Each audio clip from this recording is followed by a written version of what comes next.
청취자 여러분, 환영합니다. 보통 학교 규율이나 훈육이라고 하면 막 어떤 장면이 떠오르시나요? 아마 복도에서 뛰지 마 하고 소리치는 선생님을 떠올리시겠죠. 맞아요. 지금 이 방송을 듣고 계신 여러분도 규칙 어긴 학생을 교무실로 불러서 혼내는 약간 일종의 두더지 잡기 게임 같은 걸 생각하실 겁니다. 문제가 튀어나오면 망치로 때려서 억누르는 식이죠. 네, 튀어나올 때마다 때리는 거죠. 그런데 만약에 두더지가 튀어나올 때마다 때리는 대신에 애초에 그 두더지한테 자기가 있어야 할 자리를 명확하게 가르쳐준다면 어떨까요? 오, 그거 흥미로운 접근이네요. 그렇죠. 학생들의 문제 행동을 단순히 처벌하는 대신에 막 수학이나 과학처럼 가르친다면 과연 어떤 일이 벌어질까요? 오늘 여러분이 보내주신 자료를 바탕으로 우리가 이번 심층탐구에서 파헤쳐볼 주제가 바로 이겁니다. 네, 학교 차원의 긍정적 행동 중재 및 지원, 줄여서 SWPBIS에 관한 교육학 자료죠. 맞습니다. 이 자료를 바탕으로 그 질문에 대한 과학적이고 체계적인 해답을 찾아볼 텐데요. 자, 이 부분을 한번 깊게 파헤쳐 볼까요? 좋습니다. 사실 우리가 흔히 생각하는 학교의 훈육 시스템은 매우 반응적입니다. 반응적이다. 그러니까 문제가 터져야만 개입한다는 뜻이죠. 네, 그렇죠. 하지만 이것을 더 큰 그림으로 연결해보면 이 SWPBIS라는 개념은 학교 전체를 응용 행동 분석의 원리에 올려놓는 거대한 작업이에요. 응용 행동 분석이요? 인간의 행동이 환경과 어떻게 상호작용하는지를 연구하는 과학적 원리거든요. 그러니까 단순히 시중에서 돈 주고 사오는 어떤 패키지 프로그램이 아니라는 겁니다. 학교라는 생태계의 토양 자체를 완전히 갈아엎는 시스템의 재설계인 거죠. 토양을 갈아엎는다. 사실 제가 자료를 처음 읽기 시작했을 때 가장 좀 헷갈렸던 부분이 그거였어요. 어떤 부분이죠? 보통 이런 행동교정 모델이라고 하면 흔히 말하는 문제야. 그 몇 명을 집중적으로 치료하는 매뉴얼이라고 생각하기 쉽잖아요. 아, 맞아요. 그렇게 오해하기 쉽죠. 그런데 이 자료의 핵심은 그게 아니더라고요. 특정 학생만이 아니라 모든 학생을 이 시스템 안에 넣는다고 되어 있었어요. 네, 바로 그 지점이 이 시스템을 이해하는 가장 중요한 열쇠입니다. 이 모델은 학업과 행동 성과를 동시에 향상시키기 위한 증거 기반 중재인데요. 증거 기반 중재요? 네, 모든 학생의 요구에 부합하도록 연속적인 방어선을 구축하는 겁니다. 쉽게 말해서 3단계로 이루어진 예방 모델을 사용하는 거죠. 아하, 제가 그 부분을 보면서 약간 병원의 응급 환자 분류 체계, 트리아지 시스템 같다는 생각을 했거든요. 환자가 오면 상태에 따라 처치 단계를 나누잖아요. 와, 아주 적절한 비유네요. 병원도 감기에 걸린 환자하고 심정지 환자를 똑같이 대하지 않잖아요. 학교도 마찬가지라는 겁니다. 그렇죠. 다르죠. 그래서 먼저 1차 예방 단계가 있습니다. 보편적 중재라고 부르는데 이건 특정 학생이 아니라 학교 안에 모든 학생한테 적용되는 거예요. 모든 학생이요? 교실뿐만 아니라 복도나 식당 같은 구역에도요? 맞습니다. 학교의 모든 구역에 일괄적으로 적용되는 아주 기본적인 시스템이죠. 그리고 여기서 걸러지지 않는? 그러니까 만성적이거나 심각한 행동 문제의 위험이 있는 약 15%의 학생들을 위해서 2차 예방이 들어갑니다. 표적 집단 중재라고 부르는 그거군요. 그럼 2차 예방에 들어가는 학생들은 구체적으로 어떤 지원을 받나요? 자료에 보면 입실 및 퇴실, 그 CICO 프로그램이라는 게 있거든요. 아, 저 그거 봤어요. 근데 이게 단순히 지각 체크를 하는 건 아닌 것 같더라고요. 네, 훨씬 더 정교한 시스템입니다. 아침에 등교를 하면 이 학생들은 자신을 담당하는 멘토 선생님을 먼저 만납니다. 멘토를 먼저 만나는군요. 네, 짧게 긍정적인 인사를 나누고 하루의 목표가 적힌 카드를 받아요. 그리고 매 수업이 끝날 때마다 교과 선생님들이 그 카드에 학생의 행동에 대한 점수랑 피드백을 적어주는 거죠. 와, 매 수업마다요? 그렇죠. 그리고 하교할 때 다시 아침에 만났던 멘토를 만나서 하루를 돌아보는 겁니다. 즉, 하루 종일 긍정적인 어른의 피드백 그물망 안에서 생활하게 만드는 거죠. 와, 진짜 하루의 시작과 끝을 긍정적인 피드백으로 채우는 거네요. 그럼 마지막 3차 예방은 뭔가요? 제일 심각한 1에서 5% 학생들 대상이라고 하던데요. 이 3단계에서는 기능행동평가라는 아주 과학적인 분석 도구를 사용합니다. 기능행동평가요? 이름이 좀 어려운데요. 쉽게 말해서 학생이 문제 행동을 일으키면 그냥 행동만 보는 게 아니에요. 그 행동이 도대체 학생한테 어떤 기능을 하는지 파악하는 겁니다. 원인을 찾는 거군요. 네, 막 수학 시간이 무서워서 도피하려고 소리를 지르는 건지 아니면 그냥 친구들 관심을 끌려고 그러는지 원인을 분석하는 거죠. 아, 동기가 다르면 해결책도 달라야 하니까요. 정확합니다. 그 학생만을 위한 개별화된 맞춤형 중재를 제공하는 거고요. 필요하면 학교 밖의 가족 지원이나 의료 서비스까지 포괄적으로 들어갑니다. 아, 잠깐만요. 설명을 쭉 듣다 보니까 저한테 아주 현실적인 의문이 하나 생기는데요. 청취자 여러분도 비슷하게 생각하실 것 같아요. 네, 말씀해 보시죠. 학교에서 막 수업 시간에 엎드려 자거나 복도에서 싸우는 그런 눈에 띄는 문제 행동을 하는 학생들은 결국 2차나 3차에 해당하는 아주 소수잖아요. 그렇죠. 통계적으로 소수죠. 그럼 아니 처음부터 그 소수의 학생들만 딱 따로 불러서 집중적으로 관리하는 게 시간이나 예산 측면에서 훨씬 효율적이지 않나요? 왜 아무 문제 없이 멀쩡한 대다수 학생들까지 굳이 그 1차 예방 시스템의 대상이 되어야 하는 걸까요? 그게 사실 우리가 인간의 행동은 환경의 영향을 절대적으로 받는다는 사실을 자주 관과해서 드는 의문입니다. 환경의 영향이요? 네, 만약에 아주 조용하고 엄숙한 미술관에 들어간다면 자연스럽게 발소리를 죽이고 속삭이시겠죠? 네, 당연히 눈치 보면서 조용히 하겠죠. 반대로 엄청 시끄러운 록 콘서트장에 있다면 누가 시키지 않아도 막 소리를 지를 겁니다. 학교도 똑같아요. 분위기에 휩쓸린다는 거군요. 맞습니다. 1차 예방, 즉 학교 전체의 문화랑 환경이라는 토양 자체가 혼란스럽다면 평소에 얌전하던 학생들도 무의식 중에 규칙을 어기기 쉬워지는 겁니다. 그러니까 환경이라는 베이스라인이 무너지면 멀쩡한 학생도 일탈하게 된다는 거네요. 그렇죠.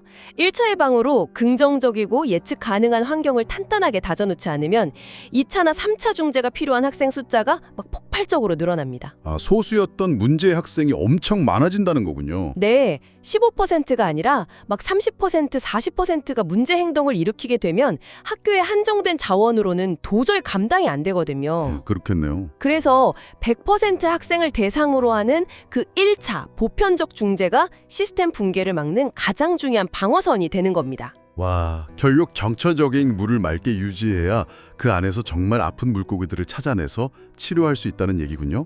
정확한 비유입니다. 자, 그럼 일체 예방을 통해서 학교 전체의 시스템을 바꿔야 한다는 건 확실히 이해했습니다. 그런데요, 여기서 정말 골치 아픈 문제가 등장하거든요. 어떤 문제죠? 학교 전체를 바꾼다는 그 거대한 작업을 도대체 어떻게 시작할 것인가 하는 현실적인 장벽 말입니다. 그렇죠. 모든 이상적인 이론이 현실벽에 부딪히는 지점이죠. 이 시스템이 작동하려면 사실 가장 먼저 어른들의 행동부터 통일해야 합니다. 어른들부터요? 네, 자료를 보면 성공적인 실현을 위한 첫 번째 조건으로 그 교직원의 80% 이상이 훈육 방식 변화에 동의해야 한다고 명시되어 있습니다. 80%요? 와, 지금 듣고 계신 여러분도 공감하시겠지만 직장에서 점심 메뉴 하나 통일하는데도 80% 동의 얻기가 진짜 힘들거든요. 네, 엄청나게 높은 수치죠. 그런데 학교 교사들의 80% 합의라니 이거 왜 이렇게 기준이 높은 건가요? 뭐 한 60% 정도 과반수면 안 되는 거예요? 그게 바로 행동의 일관성 때문입니다.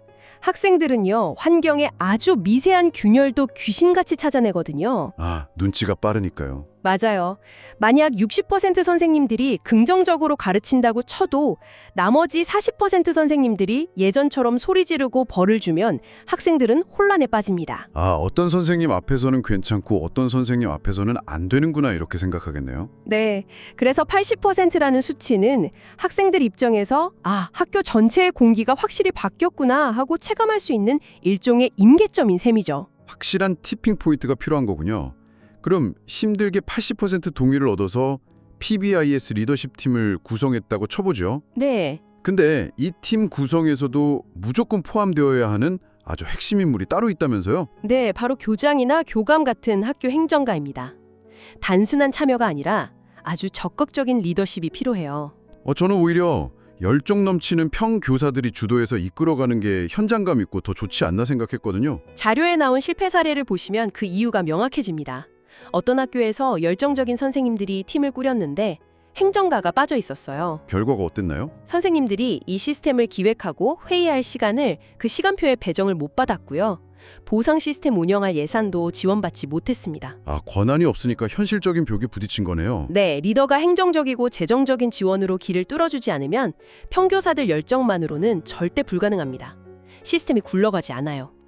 리더가 총대를 메고 예산과 시간을 책임져야만 시스템이 살아남는다. 이거는 정말 어떤 조직에서나 진리인 것 같네요. 맞습니다. 학교 최우선 순위라는 보증수표가 행정가의 참여거든요. 좋습니다. 그럼 행정가도 포함됐고 동의도 끝났습니다. 이제 진짜 규칙을 정해야 할 텐데 학교 전체에 적용될 3개에서 5개 정도의 규칙을 정하라고 되어 있더라고요. 네, 맞습니다. 핵심 규칙들이죠. 근데 여기서 규칙을 진술하는 언어의 방식이 저는 굉장히 인상 깊었습니다. 무조건 긍정적인 용어를 사용해야 한다고요? 네, 안전, 존중, 책임 뭐 이런 단어들로 규칙을 구성하는 거죠. 복도에서 뛰지 마라, 친구 때리지 마라 같은 통제 중심 언어를 긍정적인 기대 행동으로 바꾸는 겁니다. 이거 생각보다 엄청난 차이를 만들 것 같아요. 사실 학교 규칙이라고 하면 온통 뭐뭐 하지 마시오 투성이잖아요. 그렇죠. 부정적인 명령어가 대부분이죠. 이걸 안전하게 걸으세요, 서로 존중하는 말을 쓰세요 이렇게 바꾸는 건데 약간 저는 이 대목에서 내비게이션이 딱 떠올랐습니다. 아, 내비게이션이요? 어떤 점이 비슷하죠? 우리가 운전할 때 내비게이션이 절벽으로 가지 마세요, 중앙선 넘지 마세요 하고 소리치지 않잖아요. 그런 내비게이션은 없죠. 네, 그냥 다음 교차로에서 우회전하세요 하고 아주 명확히 가야 할 길을 알려주죠. 와, 완벽한 비유입니다. 학생의 뇌가 처리하는 방식도 그 내비게이션이랑 완벽히 똑같아요. 뇌의 처리 방식이요? 네, 부정어로 뛰지 마라고 하면 학생의 뇌는 일단 뛰는 행동을 머리에 떠올린 다음에 그걸 억제해야 합니다. 두 단계를 거쳐야 하죠. 생각하고 지우는 과정이 필요하군요. 게다가 뛰지 말라고만 했지 걷기나 기어가기 아니면 멈춰서기 중에 뭘 해야 할지는 알려주지 않았잖아요. 배안을 안 준 거네요. 그렇죠. 반면에 안전하게 걸으세요 라는 긍정적인 지시는 학생이 지금 당장 뭘 해야 하는지 명확한 지침을 줍니다. 아하, 단번에 알아들을 수 있겠네요. 하지만 여기서 아주 중요한 게 하나 더 있습니다. 바로 유연성이요. 유연성이요? 어떤 유연성을 말씀하시는 건가요? 아무리 좋은 규칙이라도 다른 학교 걸 그대로 베껴오면 실패합니다. 도심에 있는 큰 고등학교랑 시골의 작은 초등학교는 학생들 문화적 배경도 다르고 가치도 다르잖아요. 상황이 완전히 다르죠. 네. 그래서 규칙은 반드시 그 학교 구성원들의 고유한 요구에 맞게 유연하게 조정되어야 합니다. 일괄적인 패키지로는 절대 안 됩니다. 그렇군요. 자, 그럼 우리 학교만의 긍정적인 내비게이션 경로까지 다 설정을 했습니다. 규칙을 정했으니 이제 뭐 복도벽에 예쁘게 포스터로 딱 인쇄해서 붙여놓고 조례 시간에 교장 선생님이 한번 읽어주시면 끝나는 건가요? 만약에 거기서 끝난다면 예전에 그 두더지 잡기 게임으로 다시 돌아가는 겁니다. 벽에 붙이는 게 끝이 아니군요. 네, 이 모델의 가장 혁신적인 전환이 바로 이 다음 단계에 있습니다. 정해진 규칙은 벽에 붙여놓는 게 아니라 수학이나 과학 교과목처럼 직접 가르쳐야 합니다. 이른바 교수적 접근이죠. 직접 가르친다. 사실 우리는 아이들이 수학 문제 틀렸다고 해서 너 왜 이 공식도 몰라? 하고 인성을 탓하거나 벌을 주지는 않잖아요. 그렇죠. 어디서 틀렸는지 보고 다시 알려주죠. 네. 그런데 왜 유독 행동에 대해서는 아이들이 이미 어떻게 해야 하는지 다 알고 있을 거라고 가정하고 잘못하면 바로 화부터 내는 걸까요? 그게 바로 인간의 행동은 자연스럽게 습득된다는 잘못된 전제 때문입니다. 사실 단체 생활에서의 행동은 고도로 사회화된 기술이거든요.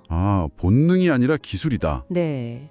명시적으로 쪼개서 가르치지 않으면 학생들은 결코 알 수 없습니다. 그래서 자료에 나온 미국 오리건주 펀리지 중학교 사례가 전 정말 충격적이었어요. 그 사례 아주 유명하죠. 무려 새학기 초반 이틀 동안 6학년 신입생 전체를 대상으로 수업을 아예 안 하고 학교 구석구석을 돌면서 행동훈련만 시킨대요. 네, 직접 몸으로 익히는 겁니다. 복도, 식당, 체육관, 심지어 버스 타는 곳까지 데려가서 진짜 교직원들이 올바른 행동을 설명하고 막 긍정적 시범, 부정적 시범 다 보여준다고 하더라고요. 네. 그 다음엔 학생들이 직접 역할극을 하면서 연습하게 하는 거죠. 식당에서 밥 먹는 척하면서 줄 서는 법까지 몸으로 익히게 해요. 사실 이틀이라는 수업 시간을 통째로 비운다는 건 학교 입장에서 엄청난 투자입니다. 그러니까요. 진도 나가기도 바쁠 텐데 말이죠. 하지만 이 투자가 불러오는 나비 효과를 생각해 보시죠. 식당에서 줄 서는 법을 모르는 학생들은 필연적으로 새치기를 하거나 소란을 피우게 됩니다. 네, 맨날 싸움이 나겠죠. 그럼 교사는 소리 지르고 몇몇은 훈육실로 끌려가고 점심시간이 매일 전쟁터가 돼요. 근데 학기 초에 이틀을 투자해서 1년 내내 발생할 그 갈등의 시간을 원천 차단하는 겁니다. 와, 이보다 더 확실한 예방접종이 없겠네요. 맞습니다. 최고의 예방접종이죠. 정말 완벽합니다. 그런데 훈련이 끝났다고 방심할 수는 없잖아요. 시간이 지나면 아이들은 또 규칙을 잊어버리거나 시험해보려 할 텐데요. 배운 행동을 1년 내내 유지하게 만드는 그 동력은 도대체 어디서 나오나요? 그 동력이 바로 다중요소 강화 프로그램, 그러니까 촘촘하게 설계된 보상체계입니다. 올바른 행동을 했을 때 확실하고 즉각적인 피드백을 주는 거죠. 아, 보상. 저 이 부분도 아주 재미있게 봤습니다. 그냥 말로 참 잘했어요 하고 끝나는 게 아니더라고요. 네, 물질적이고 실질적인 보상이 따르죠. 규칙을 잘 지킨 학생들한테 칭찬 티켓을 주는데 학생들은 이걸 모아서 매점에서 학용품을 사거나 우대카드로 바꿀 수 있어요. 맞아요. 아주 인기가 많습니다. 이 카드 쓰면 식당에 남들보다 일찍 가거나 금요일에 팝콘 받거나 자유 시간도 가질 수 있고요. 반 전체가 잘하면 천둥새 깃털 티켓 모아서 피자 파티도 한다고 하더라고요. 네, 개인 보상과 집단 보상이 섞여 있죠? 그런데 여기서 약간 좀 삐딱한 의문이 들었는데요. 지금 청취자 여러분도 비슷하게 생각하실 수 있는데 뭐 초등학생이면 스티커 좋아하겠죠. 근데 머리 굵어진 중고등학생쯤 되면 막 속으로 내가 애냐 스티커 받게 이러면서 코웃음 치지 않을까요? 아, 그 의문이 행동주의 심리학의 가장 핵심을 건드리고 있습니다. 바로 우리는 무엇을 보상으로 삼고 있는가라는 문제죠. 아, 보상의 종류가 문제다. 정교하게 설계된 시스템은 학생들의 발달 단계에 따라서 보상의 질감을 완전히 바꿉니다. 고등학생이 동물 스티커를 원하진 않겠죠. 하지만 그 스티커로 교환할 수 있는 권력이 있다면 어떨까요? 권력이요? 학교에서 학생이 무슨 권력을 가질 수 있죠? 10대들이 그 어떤 것보다 갈망하는 게 바로 통제력과 자율성입니다. 아, 자기 마음대로 할 수 있는 권한이요? 네. 티켓을 모아서 얻는 보상이 친구들보다 5분 먼저 식당에 갈 수 있는 권리, 아니면 합법적으로 수업 시간에 휴게실을 다녀올 수 있는 패스, 자유복종 권한이라면 이야기가 완전히 달라집니다. 와, 듣기만 해도 탐나는데요. 시스템은 그냥 물건을 주는 게 아니라 학생이 진정으로 가치 있게 여기는 특권과 자율성을 보상이라는 화폐로 연동시키는 겁니다. 아, 스티커 종이 쪼가리가 문제가 아니라 그 뒤에 있는 합법적 특권이 10대들을 움직이는 진짜 화폐군요. 맞습니다. 그런데 제가 이 자료에서 정말 감탄했던 숨겨진 진짜 성공 비결은 학생들을 향한 보상이 아닙니다. 학생들 보상이 아니라고요? 그럼 뭐죠? 바로 어른들, 교사들을 향한 보상 시스템입니다. 선생님들한테도 보상을 줘요? 아니, 학생들 가르치는 게 직업인데 칭찬 티켓을 받나요? 네, 받습니다. 메릴랜드주의 한 고등학교 사례인데요. 학생한테 긍정적인 강화를 자주 실천한 선생님에게 학교가 좋았어, 영어로 까차 티켓이라는 걸 줍니다. 좋았어 티켓이요? 네. 그리고 추첨을 통해서 우선 주처권 같이 선생님들이 아주 좋아할 만한 혜택을 제공하죠. 왜 이런 걸 할까요? 글쎄요. 선생님들도 사람이니까 칭찬받으면 기분이 좋아서 아닐까요? 그것보다 훨씬 깊은 행동 수정의 의도가 깔려 있습니다. 대부분 교사들은요, 수년에서 수십 년 동안 교실에서 문제가 발생했을 때 개입하는 방식에 뇌가 길들여져 있어요. 아, 잘못된 걸 찾아내는 레이더만 쳐져 있는 거군요. 그렇죠. 그런데 이 가차 티켓 제도는 교사의 뇌를 강제로 재배선합니다. 선생님이 이 티켓을 학생한테 주려면 교실을 쫙 스캔하면서 애들이 뭘 잘못하고 있는지가 아니라 무엇을 잘하고 있는지를 의식적으로 찾아내야만 하거든요. 와, 이건 진짜 소름 돋는 통찰이네요. 학생 행동을 바꾸기 전에 학생을 통제하는 어른의 시선 자체를 교정하는 거잖아요. 네, 교사가 긍정적인 행동을 산영하도록 유도하는 겁니다. 너무 멋진 시스템입니다. 자, 이렇게 80% 동의도 얻고 행동도 수학처럼 가르치고 아주 강력한 보상 체계까지 만들었습니다. 하지만 결국 현장에서 제일 중요한 건 이거 진짜 효과 있어? 아니겠습니까? 결과가 중요하죠, 사실. 네. 학교에는 막 혜성처럼 나타났다가 유행처럼 사라지는 프로그램이 너무 많으니까요. 그 수많은 유행이랑 이 시스템을 가르는 단 하나의 차이가 바로 철저한 데이터 기반 의사결정입니다. 이 시스템은 교장의 기본이나 직관에 의존하지 않아요. 데이터요. 그 핵심 데이터가 뭔가요? 자료에 나오는 훈육실 의뢰, 즉 ODR 기록입니다. 아, 학생이 수업 시간에 문제 일으켜서 교무실이나 학생부로 쫓겨난 그 기록을 말하는 거죠? 네. 기존 학교들은 이 기록을 그냥 학생부 깎아내리는 징벌용으로만 썼어요. 하지만 이 시스템에서는 이 데이터를 현미경처럼 분석합니다. 어떻게 분석하나요? 누가, 언제, 어디서, 어떤 문제를 왜 일으켰는지 이 5가지 핵심 요소로 쪼개서 봅니다.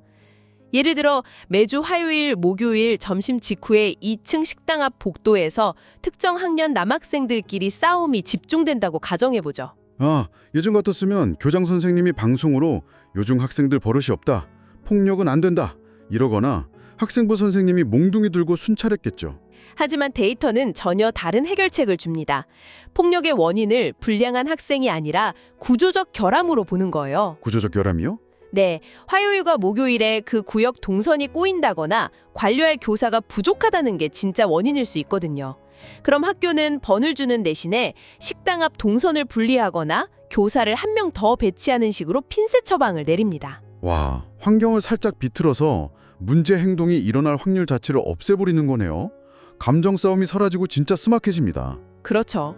그리고 사소한 행동이랑 훈육실로 즉시 보내야 할 공식 위반 행동 기준도 명확히 구분해서 선생님들 혼란도 막고요. 아, 기준이 뚜렷하니까 일관성이 유지되겠네요. 그런데 이 철저한 시스템이 만들어낸 결과를 증명하는 수치를 보고 저는 정말 눈을 의심했거든요. 네, 아주 놀라운 결과가 있죠. 그 2004년 연구를 보면 학생이 훈육실로 한 번 불려갈 때마다 평균 20분의 수업 손실이 발생한대요. 근데 한 학교에 이 시스템을 적용했더니 첫 해에 무려 27.7일, 다음 해에는 31.2일의 수업일을 되찾았다고 합니다. 놀랍지 않나요? 두 해를 합치면 약 55일이에요. 여러분 이게 얼마나 대단한 수치인지 감이 오시나요? 선생님들이 애들 통제하고 잔소리하느라 허공에 날려버린 그 아까운 시간들을 모았더니 2달치 수업 시간이 공짜로 생긴 겁니다. 맞습니다. 엄청난 자원 회수죠. 이건 단순히 착한 아이 만들기가 아니라 학교라는 조직의 엄청난 시간 절약 시스템이네요. 그 55일이라는 시간의 회복을 더 깊이 생각해 봐야 하는데요. 그냥 학교가 조용해진 게 아닙니다. 학생이 교실에서 쫓겨나지 않고 자리에 앉아서 교랑 상호작용하는 그 절대적인 학습 시간이 늘어난 겁니다. 아, 학습 시간이 늘어났으니까 학업 성취도도 당연히 올라가겠네요. 정확합니다. 실제로 수학이나 읽기 성취도 검사 점수가 눈에 띄게 높아졌다는 데이터가 계속 보고되고 있습니다. 많은 분들이 착각하는데 올바른 행동과 학업 성취는 별개가 아닙니다. 연결되어 있군요. 네, 환경이 안정되면 행동이 교정되고 행동이 교정되면 학습이 일어납니다. 이 두 가지는 완벽하게 맞물려 돌아가는 하나의 기어라는 걸 과학이 증명한 겁니다. 아, 오늘 우리가 파헤쳐본 이 탐구 여정을 되짚어보면 정말 많은 생각이 듭니다. 네, 아주 거대한 변화죠. 문제 터질 때까지 기다리는 두더지 잡기가 아니라 선제적으로 예방하는 3단계 환경 설계, 그리고 구성원 80% 합의 바탕으로 행동을 수학처럼 명시적으로 가르치는 훈련, 거기에 모두의 행동을 유도하는 보상체계와 데이터 기반 환경 수정까지. 이 모든 게 결합돼서 55일의 시간을 되찾은 겁니다. 문제 행동을 개인의 인성 탓으로 돌리는 대신 환경과 시스템의 결함으로 인한 학습 오류로 바라보는 태도, 정말 따뜻하면서도 과학적인 통찰이네요. 네, 그것이 이 시스템의 진정한 핵심입니다. 그런데 저는 이 자료의 마지막을 덮으면서 머릿속에 아주 도발적인 질문이 맴돌았습니다. 이 훌륭한 시스템이 일반 학교를 넘어서 소년원 같은 통제하기 힘든 교정시설로까지 성공적으로 확장되고 있다고 하더라고요. 네, 다양한 환경에 적용되고 있죠. 그렇다면 청취자 여러분, 이 강력한 모델을 우리 일상으로 한번 가져와 보면 어떨까요? 직장에서 후배가 실수하거나 가정에서 아이가 잘못했을 때 우리도 무작정 도대체 왜 그랬어 하고 화부터 내고 있지는 않나요? 뜨끔하시는 분들 많을 겁니다. 탓하기 전에 우리가 그들에게 올바른 행동을 긍정의 언어로 명확히 가르쳐준 적이 있는지, 잘했을 때 그들이 진짜 원하는 화폐로 보상해주고 있는지 스스로에게 물어볼 필요가 있습니다. 아주 훌륭한 적용점입니다. 사람의 행동은 환경에 지배받는다는 이 과학적 진리가 꼭 학교 담장 안에만 머물 필요는 없으니까요. 여러분이 발딛고 있는 그곳의 환경은 과연 어떤 모습인지 한 번쯤 주위를 둘러보시길 바라면서 오늘의 깊이 있는 탐구 여기서 마치겠습니다. 함께해 주셔서 감사합니다.